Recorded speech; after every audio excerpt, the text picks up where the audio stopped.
हमने last class के अंदर कूलॉम्स लॉ का वेक्टर फॉर्म पढ़ लिया था, सुपरपोजिशन प्रिंसिपल हमने पढ़ लिया था। आज हम वापस नया टॉपिक पढ़ेंगे, बहुत इंपॉर्टेंट टॉपिक है। इस इंपॉर्टेंट टॉपिक में आपको इलेक्ट्रिक फील्ड आज की क्लास में पढ़ाया जाएगा। बहुत अच्छा टॉपिक है, बहुत सिंपल टॉपिक है, बहुत कंसेप्चुअल है। आप इसे आज की क्लास को बहुत ध्यान से समझिए। तो हमारा आज का जो टॉपिक है वो है इलेक्ट्रिक फील्ड।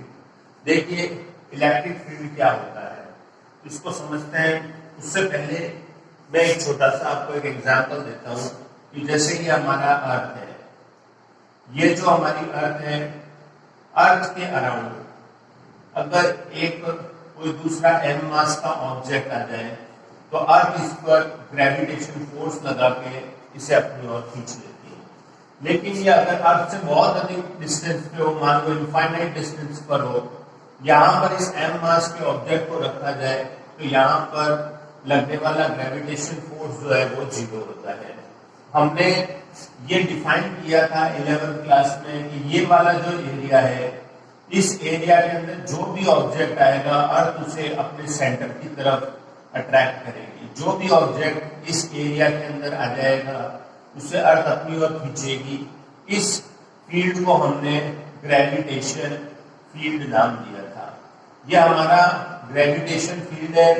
और जो ग्रेविटेशन फील्ड होता है वो एक इमेजिनरी एरिया होता है अराउंड ए ऑब्जेक्ट, जिसमें कोई दूसरा ऑब्जेक्ट आता है तो वो एक अट्रैक्टिव फोर्स फील करता है। सिमिलरली कोई भी चार्ज होता है, क्यू चार्ज, ये मान लीजिए प्लस क्यू चार्ज है, ये माइनस भी हो सकता है, ये प्लस क्यू भी हो सकता है। इस चार्ज के अराउंड भी एक इमेजिनरी एरिया होता है। इस इमेजिनरी एरिया में जब कोई दूसरा चार्ज आता है तो इस दूसरे चार्ज पर एक फोर्स लगता है।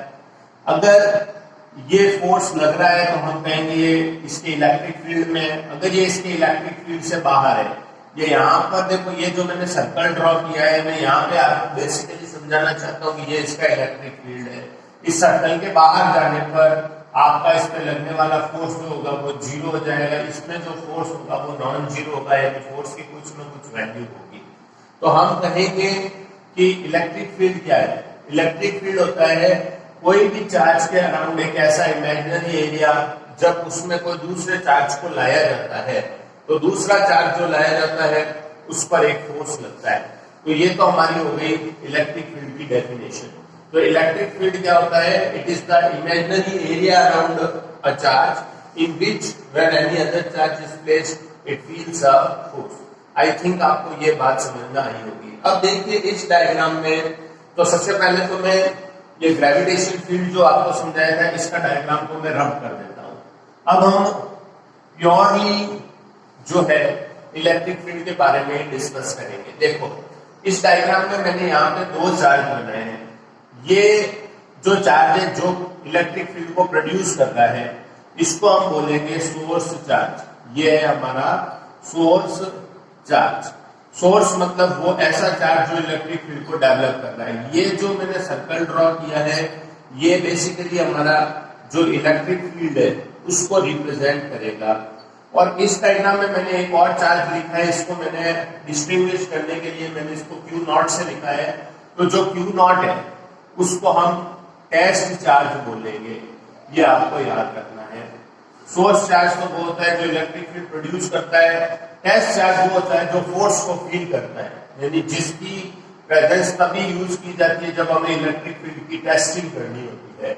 इस पे फोर्स 0 होने पे ये इलेक्ट्रिक फील्ड से आउटसाइड हो जाता है, इधर इस पे फोर्स लग रहा है तो ये इलेक्ट्रिक फील्ड के इनसाइड हो जाता है।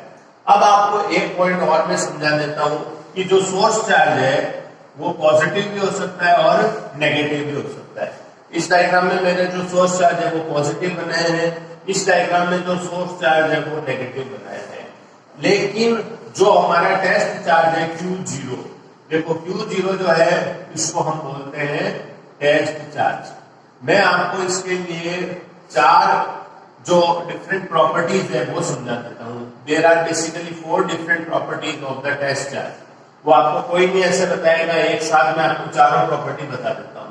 जो टेस्ट चार्ज होता है conventionally it is taken positive, ये आपको याद रखना है। It is taken positive conventionally. लेकिन कई बार न्यूमेरिकल में हमें मेंशन किया जाता है कि टेस्ट चार्ज नेगेटिव लो, in that situation you have to take test charge negative, otherwise if not stated आपको जो टेस्ट चार्ज है you have to take it positive. पहली बात तो आपको ध्यान रखना है, test charge is taken positive, ठीक है। दूसरा, जो टेस्ट चार्ज होता है इसकी वैल्यू जो होती है वो वेरी स्मॉल वैल्यू होती है। टेस्ट चार्ज की जो वैल्यू होती है वो नेग्लिजिबल वैल्यू होती है, वेरी स्मॉल वैल्यू इसकी होती है। अब देखिए, हमने मैथमेटिक्स में पढ़ा है, या आप में से कुछ बच्चे बायो के भी होंगे, उनको ये बता देता हूं कि जब हम किसी क्वांटिटी के आगे एरो बना के जीरो लिख देते हैं और ऊपर लिमिट लिख देते हैं, ये साइन जब हम यूज करते हैं, ये चीज लिखते हैं, तो हम बेसिकली बताना चाहते हैं कि इसकी वैल्यू जो है it is very small, negligible value है। ये आपको याद रखना है। देखो, हमने लास्ट क्लास में पढ़ा था कि जो मिनिमम वैल्यू है चार्ज की वो इलेक्ट्रॉन के चार्ज की इक्वल होती है। इससे नीचे चार्ज जो होता है वो इंडिपेंडेंट स्टेट्स में नहीं पाया जाता है। लेकिन यहाँ पर देखिए, यहाँ पर तो मैंने इसकी वैल्यू जीरो के इक्वल ले ली, इसलिए इसका मतलब जो टेस्ट चार्ज का कंसेप्ट है ये इमेजिनरी कंसेप्ट है। ये आपको समझ में आ गया होगा। क्यों इमेजिनरी है इसका रीजन मैंने आपको बता दिया है। और फोर्थ आपको पॉइंट याद रखना है कि टेस्ट चार्ज का खुद का इलेक्ट्रिक फील्ड जो होता है वो जीरो होता है। ये 4 पॉइंट आपको रखना है। ये इलेक्ट्रिक फील्ड किसका जीरो है? ये टेस्ट चार्ज का ही इलेक्ट्रिक फील्ड जो है वो जीरो होता है। तो यहां तक मैंने आपको टेस्ट चार्ज की प्रॉपर्टीज बता दी है।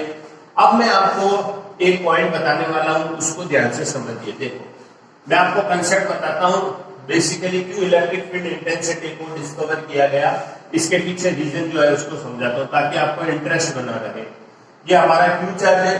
इस क्यू चार्ज के अराउंड ये हमने इलेक्ट्रिक फील्ड को डिस्कस किया। हमने ये पढ़ा कि इस क्यू चार्ज के पास में जब हम टेस्ट चार्ज को लाते हैं तो वो फोर्स फील करेगा। देखो, यहाँ पर मैं 3 अलग अलग सिचुएशंस बनाता हूं टेस्ट चार्ज की। पहले टेस्ट चार्ज बिल्कुल नजदीक है, फिर दूर चला गया, और फिर हमारे जो इलेक्ट्रिक फील्ड है इसकी बाउंड्री को क्रॉस करके ये इंफिनिटी पे चला गया। तो देखिए, इस जगह पे आप अगर चेक करोगे तो यहाँ पे फोर्स की वैल्यू मैक्सिमम है। इस जगह पे आएगा तो आपका फोर्स जो होगा वो डिक्रीज हो जाएगा, और इसके ऊपर चले जाओगे तो यहाँ पे फोर्स भी जीरो हो जाएगा। तो अब देखिए, हम यहाँ पे कहेंगे कि यहाँ ये पूरा इलेक्ट्रिक फील्ड हमने डिफाइन किया, लेकिन इस जगह पे फोर्स ज्यादा है, इस जगह पे फोर्स कम है, और इस जगह पे फोर्स जीरो है। तो इसका मतलब इलेक्ट्रिक फील्ड की जो वैल्यू है वो कम ज्यादा हो रही होगी। यहाँ पे इलेक्ट्रिक फील्ड ज्यादा होगा, ऊपर जाते जाते इलेक्ट्रिक फील्ड कम हो जाएगा, और यहाँ पे आते आते इलेक्ट्रिक फील्ड की वैल्यू जीरो हो जाएगी। इसलिए हम जो नई फिजिकल क्वांटिटी है इलेक्ट्रिक फील्ड को मेजर करते हैं इलेक्ट्रिक फील्ड इंटेंसिटी। ये आपको याद रखना है। इलेक्ट्रिक फील्ड इंटेंसिटी क्या होती है? इलेक्ट्रिक फील्ड इंटेंसिटी होती है किसी पर्टिकुलर पॉइंट पे इलेक्ट्रिक फील्ड की क्या वैल्यू है, इसको मेजर करने के लिए हम इलेक्ट्रिक फील्ड इंटेंसिटी जो फिजिकल क्वांटिटी है उसको बनाते हैं। इलेक्ट्रिक फील्ड इंटेंसिटी जो होती है वो ई वेक्टर से रिप्रेजेंट होती है। ये आप याद रखोगे। ई वेक्टर जो होता है वो इलेक्ट्रिक फील्ड इंटेंसिटी कहलाता है। अब इलेक्ट्रिक फील्ड इंटेंसिटी को कैसे मेजर किया जाता है वो मैं आपको समझा देता हूं। मान लीजिए ये सोर्स चार्ज है और इसके पास में यहाँ पर ये टेस्ट चार्ज रखा, ये प्लस है और ये प्लस है, तो इसमें जाहिर सी बात है जो फोर्स लगेगा वो आउटवर्ड लगेगा। तो Q0 पे जो फोर्स लग रहा है वो आउटवर्ड लग रहा है। तो इसका मतलब जो इसकी इलेक्ट्रिक फील्ड इंटेंसिटी होगी वो हो जाएगी F/Q0। देखो, आपको डिवाइड किससे करना है? टेस्ट चार्ज से, ये याद रखोगे। और ये इलेक्ट्रिक फील्ड इंटेंसिटी निकलकर किसके आएगी? Q की। हम इलेक्ट्रिक फील्ड इंटेंसिटी तो निकाल रहे हैं Q की, और डिवाइड किसको कर रहे हैं? Q0 को। ये बहुत इंपॉर्टेंट बात है, ये आपको याद रखना है। तो जब भी हम इलेक्ट्रिक फील्ड की इंटेंसिटी निकालते हैं हम इस फॉर्मूले का यूज करते हैं, वेरी इंपॉर्टेंट फॉर्मूला। और अगर हम इससे इलेक्ट्रिक फोर्स की वैल्यू निकाले तो हमारे पास फॉर्मूला लगेगा Q0E। जैसे हम 11th में जहां कहीं मैकेनिक्स के अंदर फोर्स निकालते थे तो F की वैल्यू ma लगाते थे, तो अब 12th की फिजिक्स में अगर इलेक्ट्रिक फोर्स की वैल्यू निकालनी है, चार्ज दिया हुआ हो और इलेक्ट्रिक फील्ड दिया हुआ हो, तो F की वैल्यू Q0 × E आ जाएगी। थ्योरेटिकली अभी हमने देखा था कि जो चार्ज है Q0 इसकी लिमिट जो है वो 0 है, तो हम limit Q0 tends to 0 F upon Q0 लिख देंगे।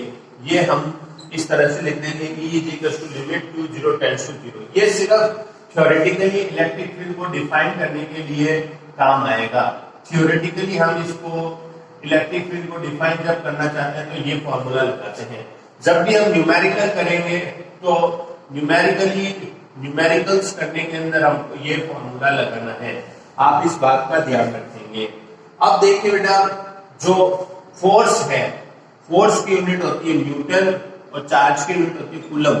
तो न्यूटन पर कूलम इलेक्ट्रिक फील्ड की यूनिट हो गई, ये मैंने आपको यूनिट बता दी। या हम आगे चैप्टर में पढ़ेंगे E की वैल्यू -dV/dr होती है, वोल्ट पर मीटर भी इलेक्ट्रिक फील्ड की यूनिट होती है।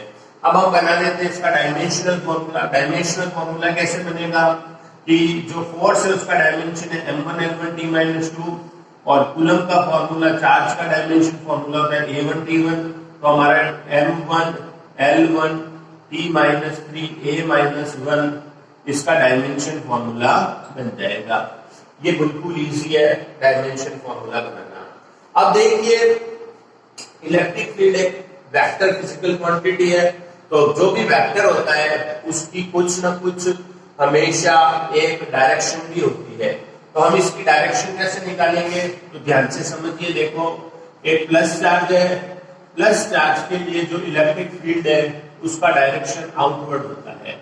ये इलेक्ट्रिक फील्ड का डायरेक्शन है। आउटवर्ड का मतलब क्या हो गया कि ये इस चार्ज से बाहर की तरफ जा रहा है।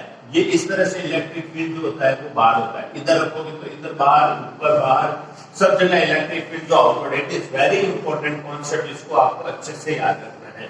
इसी तरह से माइनस चार्ज दिया हुआ हो, सिंगल नेगेटिव चार्ज, तो इलेक्ट्रिक फील्ड का जो डायरेक्शन है वो माइनस की तरफ इनवर्ड होता है, अंदर की तरफ होता है, रेडियली इनवर्ड भी इसको हम बोलते हैं। और अगर हमारे पास में प्लस और माइनस दिया हुआ हो और इसके बीच में इलेक्ट्रिक फील्ड पूछिए, तो इसके बीच में इलेक्ट्रिक फील्ड का जो डायरेक्शन है फ्रॉम प्लस से बाहर निकलेगा और माइनस के अंदर जाएगा। आई थिंक आपको इतना समझ में आया होगा इलेक्ट्रिक फील्ड इंटेंसिटी क्या होती है, इसका क्या फॉर्मूला है और ये इसकी क्या वैल्यू है।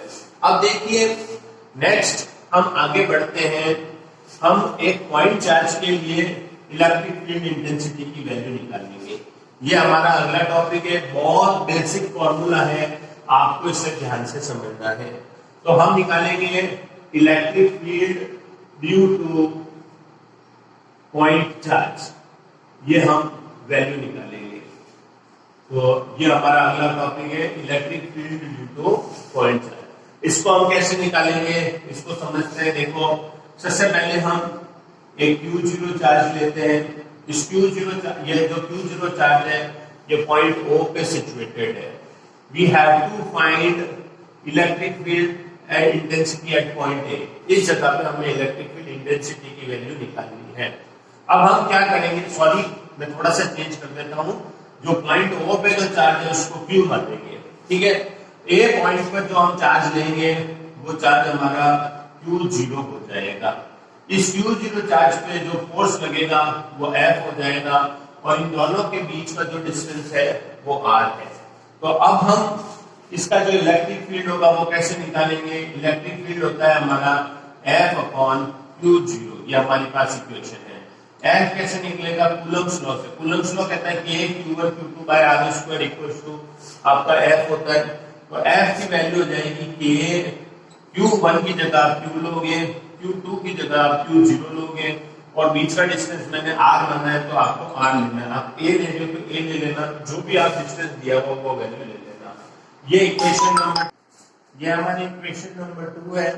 इस 2 से F की वैल्यू इक्वेशन नंबर 1 में पुट करेंगे। तो putting the value of force from equation number 2 in equation number 1, तो हमारा F हट जाएगा, इसकी जगह पर ये वैल्यू आ जाएगी। तो E की वैल्यू आ जाएगी Q0 by R square multiplied by Q0। Q0 से Q0 कट हो जाएगा हमारे पास में और E की वैल्यू आ जाएगी KQ बाय R स्क्वायर। अगर हम K को हटाएं तो हम यहाँ पर लिख सकते हैं 1/4 pi epsilon 0 Q by R square. ये आपको याद रखना है फॉर्मूला।